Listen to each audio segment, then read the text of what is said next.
Eyes Have It, by Philip K. Dick. It was quite by accident I discovered this incredible invasion of Earth by life forms from another planet. As yet, I haven't done anything about it. I can't think of anything to do. I wrote to the government, and they sent back a pamphlet on the repair and maintenance of frame houses. Anyhow, the whole thing is known. I'm not the first to discover it. Maybe it's even under control. I was sitting in my easy chair, idly turning the pages of a paperbacked book someone had left on the bus, when I came across the reference that first put me on the trail. For a moment I didn't respond. It took some time for the full import to sink in. After I'd comprehended, it seemed odd I hadn't noticed it right away. The reference was clearly to a non-human species of incredible properties, not indigenous to Earth. A species, I hasten to point out, customarily masquerading as ordinary human beings.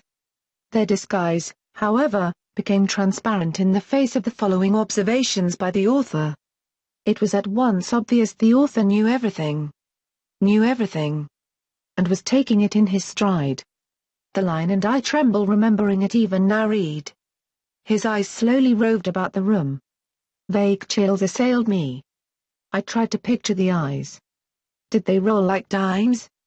The passage indicated not. They seemed to move through the air, not over the surface. Rather rapidly, apparently.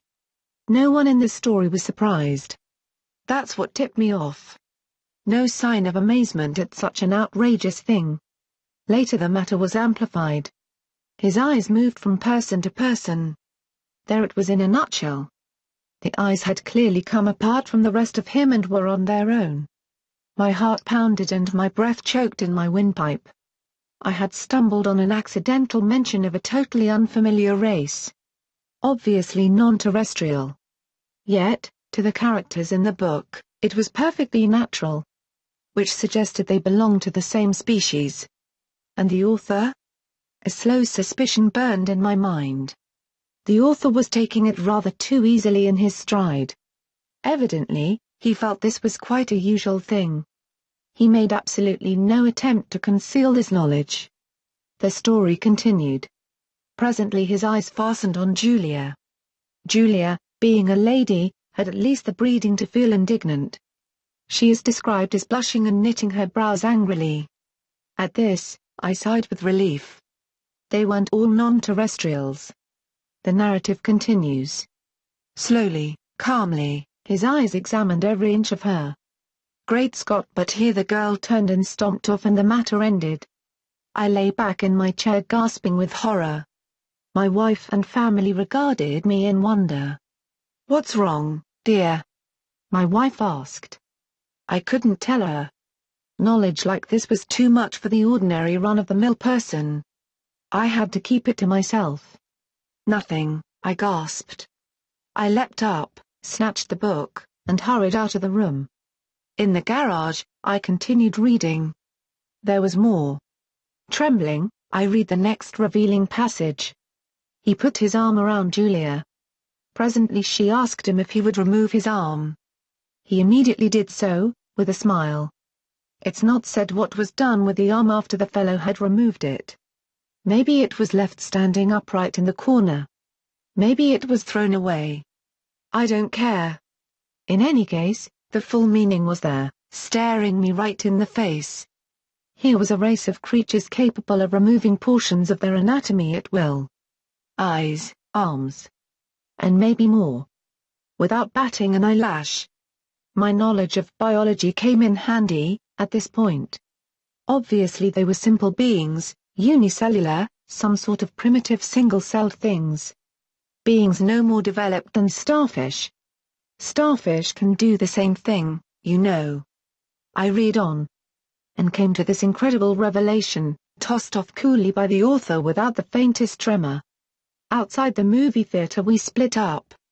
Part of us went inside, part over to the cafe for dinner. Binary fission, obviously. Splitting in half and forming two entities. Probably each lower half went to the cafe, it being farther, and the upper halves to the movies. I read on, hands shaking. I had really stumbled onto something here. My mind reeled as I made out this passage. I'm afraid there's no doubt about it. Poor Bibney has lost his head again. Which was followed by, and Bob says he has utterly no guts. Yet Bibney got around as well as the next person. The next person, however, was just as strange. He was soon described as totally lacking in brains. There was no doubt of the thing in the next passage. Julia, whom I had thought to be the one normal person, reveals herself as also being an alien life form, similar to the rest. Quite deliberately, Julia had given her heart to the young man. It didn't relate what the final disposition of the organ was, but I didn't really care. It was evident Julia had gone right on living in her usual manner, like all the others in the book. Without heart, arms, eyes, brains, viscera, dividing up into when the occasion demanded. Without a qualm. Thereupon she gave him her hand. I sickened. The rascal now had her hand, as well as her heart. I shudder to think what he's done with them, by this time. He took her arm. Not content to wait, he had to start dismantling her on his own. Flushing crimson, I slammed the book shut and leapt to my feet. But not in time to escape one last reference to those carefree bits of anatomy whose travels had originally thrown me on the track. Her eyes followed him all the way down the road and across the meadow. I rushed from the garage and back inside the warm house, as if the accursed things were following me. My wife and children were playing Monopoly in the kitchen. I joined them and played with frantic fervor, brow feverish, teeth chattering. I had had enough of the thing. I want to hear no more about it. Let them come on. Let them invade Earth. I don't want to get mixed up in it. I have absolutely no stomach for it. The end.